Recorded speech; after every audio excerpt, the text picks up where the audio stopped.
Менсбек Нұрмұхамед Мырзахматов 20 гектарға жақын жер тосып алғанда. Ош шаардык кеңешинин кезектеги сессиясында мурдагы мэр Мелис Мырзахматовдун жерлери боюнча маселе көтөрүлдү. Эл өкүлү Бекболот Арзибаев Мырзахматов Ак Буранын жээгиндеги 20 гектарга жакын жерди мыйзамсыз тосуп алганын айтып, териштирүүнү талап кылды. Жыйында иш УКМКга өткөрүлүп берилгени белгилүү болду. Анда жалпы Ак Буранын боюнда жайгашкан 1000ден ашуун мыйзамсыз объектилер аныкталган.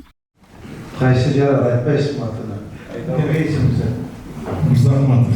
Aytpaysizmi o'shani Mırзахматов deb? Ал жерде мен билишимче 50 метрден 70 метрге чейин дарыянын нугунун чети бош болуш керек да. Мындай айтканда, баягы корк зонасы болуш керек. Ошол корк зонасы бизде жок.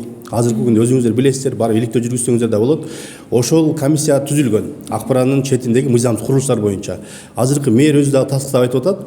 Жеңишбек Шермаматович, 1000ден ашуун үйлөр курулуштар мыйзамсыз болгон да. Бирок кылмыш иши козголгон деп маалымат берген. Самирбек Байшуевичпага чейин вице-мэр комиссияны жетектеп дагы турган. Кылмыш иши козголгон, күч органдарын өткөзүп бердик дейт. Бирок күч органдары азыр тергөө жүрүп атат дейт да. Бирок 1 жыл өтсө дагы тергөөнүн аягына чыкпай атат. Шаардык кеңештин 8-сессиясында жалпы 14 маселе каралды. Алардын катарында коомдук транспорттордун жол акысын көтөрүү маселеси да бар. Анткени жол кире аз болуп, чыгым көп тартып жаткандыктан маршруттук каттамдардын саны азайып кеткен. Бул көйгөйдү жоюу үчүн маршруткаларга болгон жол акыны 20 сомго көтөрүү муктаждыгы жаралган. Сунуш колдоо таап, каттамды убагында көзөмөлдөө талабы коюлду. Элдер деле бир жагынан колдоп атат, ошол мен айткандай эле бир жагынан айдоочулардын өтө грубый мамилесин айтып атышат. Анан ичинде мындай же бир кондиционери болобу деп ошол эле мен айтып кеткен нерсе условия шарттарын сурап атат да. Ошол айдоочулардын адебактылыгы боюнча ошол боюнча маселе болуп атат. Ушундай эле элдер бир жагынан колдоп, бир жагынан колдобой ушундай болуп атат. Солярканын баасы бир жагынан көтөрүлдү. Тетиктердин баасы көтөрүлүп атат. Эми бир эмне дегенде болсо кичи каттамдардын калькуляциясы бар да. Калькуляцияда амортизациясы кирет, күнүмдүк май кирет, антифризи кирет. Это 2000ге чейин болуп кетти.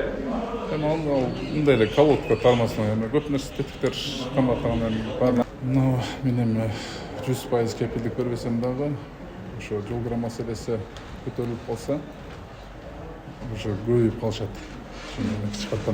Мындан сырткары троллейбус автобустарга болгон жол акынын баасы да добуш берүүгө коюлуп, колдоого алынды. Анда электрондук төлөм 15 сом болсо, накталай төлөм 17 сом деп бекитилди. Буга чейин жол акынын тарифи 10 сом деп белгиленип келген. Жол киреге болгон баа акыркы жолу 2019-жылы көтөрүлгөн. Бул эми биз акыркы жол акыны жана айттым, 2019-жылы 14 майда шаардык кеңеш тарабынан бекитилип берген экен. 8 сом, 10 сом болупчу.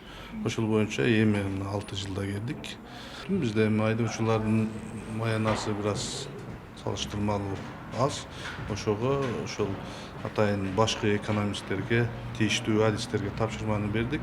Бул эми шаардын токтом күчүнө кирип ишке чыккандан кийин биз атайын комиссия менен карап, кирешебизди эсептеп туруп, ошого карап айлыктын көтөрүп берип, айлыгын чегерип беребиз деген максаттабыз. Эми бардык автобустарда электрондук төлөм көзөмөлгө алынып баштайт. Жол киренин көтөрүлүшү менен каттамдарды жолго коюп, коомдук унаалардын санын көбөйтүү керек дешет. Эми ошо тез болуп туруш керек да, күтүп калып атат. Аялдамада көп күтүп атат. Тез болуп турса майли, жакшы. Боло берсин. 7-8 деген жол токпойт. Крайний четтегилер кала берет да мына жерде. Ошон үчүн ошолорго жол жерге контроль кылып, жеткизип саатына саат ошол жака иштей турган болуш керек да. Машиналар бузулат, эми бензин кымбаттап атат дегенде. Ол жагы жакшы болот негизичи.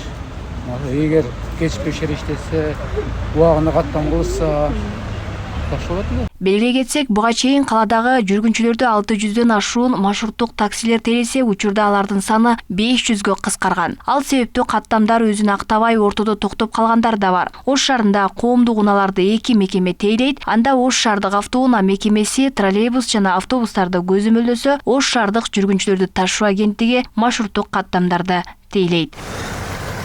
Алмагүл Эркебай кызы, Маруф Шакиров, Ош ТВ.